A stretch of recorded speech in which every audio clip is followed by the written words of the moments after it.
السلام عليكم ورحمة الله وبركاته. أهلا بيكم في فيديو جديد من فيديوهات كورس الإكسل. في الفيديو ده هنتكلم عن دالة sum ifs، والدالة دي بستخدمها في حالة إن أنا عاوزة أجمع مجموعة من القيم أو الأرقام اللي بتحقق لي عدة شروط في نطاقات مختلفة.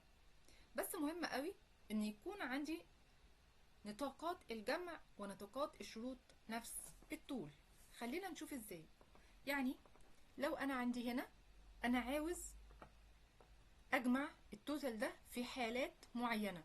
اول حاجه مثلا يبقى الكولر ريد والدريس، يعني هو يختار ويفلتر حاجات معينه وعلى اساسها يجمع، والقيم التانية يتجاهلها. فخلينا نشوف هنعملها ازاي. بنعمل يساوي وبكتب sum ifs واختارها بتاب. بعد كده بحدد له العمود اللي هو هيجمع القيم بتاعته في حاله الشروط اللي انا لسه هديها له. بعمل كوما بعد ما بحدد الرينج اللي هو هيجمع فيه القيم. بختار بقى اول حاجه الكريتيريا رينج بتاعنا اللي هحط له فيه الشرط. فمثلا انا عاوز هنا يبقى دريس، فهختار اول حاجه الرينج ده. بعد ما حددته بعمل كوما، اكتب له بقى ايه هو الكريتيريا او الكيز اللي انا عاوز اديها له. فهنكتب بين علامتين تنصيص دريس واقفل علامتين التنصيص. كده اول شرط انا اديته له. تمام. تاني حاجه عاوزه يجمع في حاله ان هو يكون دريس واكس لارج، فهروح احدد الرينج بتاع السايز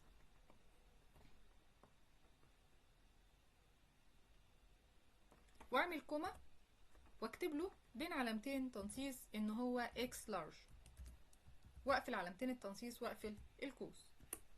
هنلاقيه طلع لي قيمه معينه. طيب نشيك على نفسنا، نروح هنا نختار دريس، وفي السايز اختار اكس لارج، طلع لي قيم معينه. لو جينا عند التوتال كده هنلاقي تحت جاب لي الصم بتاعهم 1965. كده انا ماشي صح. نعملها مره كمان.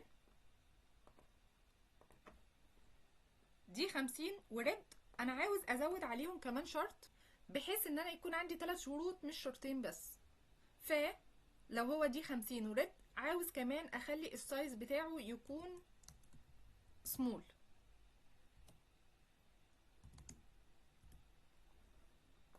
هنقول هيساوي وهنعمل sum ifs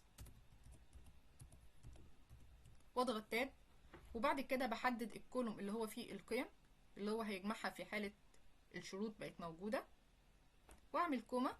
وهنروح لاول شرط عندنا اللي هو كان عاوز دي 50، فهنروح للكولوم اللي في الرينج بتاع الدي 50 اللي هو الموديل وهحدده. بعد كده بعمل كوما وبحط له الشرط ما بين علامتين تنصيص اللي هو الدي 50. بعد كده بعمل كوما، بروح للكولوم رينج بتاع اللي هو فيه الريد اللي هو الكولر وبحدده عندنا. بعد كده بعمل كوما واكتب الشرط بتاعنا ما بين علامتين تنصيص اللي هو ريد واقفل علامتين التنصيص، وبعد كده بعمل كوما. اروح بقى للشرط الثالث اللي هو العمود بتاع السايز واحدده واعمل كوما واكتب ما بين علامتين التنصيص الاس سمول واقفل القوس واضغط انتر. هنلاقيه طلع لي 200. يلا بينا نشيك. هنروح على الموديل واختار دي 50، والكلر اختار الريد،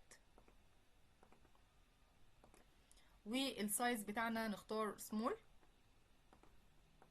هنلاقيه طلع لي ان الصم بتاعهم او هو كان واحد بس فب 200.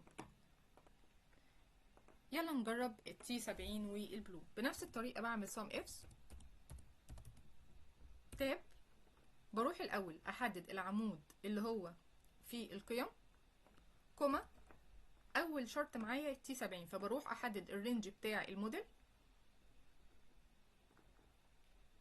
كوما. المره دي مش لازم اكتب ما بين علامتين تنصيص تي 70، ممكن من هنا اضغط على الخليه اللي فيها تي 70 واعمل كوما، وبعد كده اروح احدد الكولوم اللي فيه البلو اللي هو الكلر، كوما. وانا عاوز بلو فممكن اروح هنا برضو اضغط على البلو.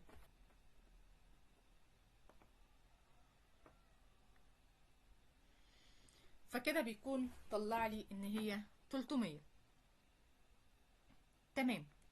بعد كده اخر واحدة نجربها هتبقى هو عاوز دريس ومقاس لارج، فهنروح هنكتب يساوي sum ifs، هروح للكولوم اللي هو فيه التوتال اللي انا عاوز اجمع منه واعمل كوما، وبعد كده بروح للكولوم بتاع البرودكت عشان اكتب منه او اختار منه الدريس، كوما، اضغط على خلية فيها دريس، كوما، اروح للكولوم اللي فيه السايز، كوما، واختار المقاس لارج واقفل القوس واضغط انتر. بكده نكون خلصنا شرح دالة sum ifs. اتمنى تكونوا استفدتوا، وان شاء الله اشوفكم الفيديو اللي جاي.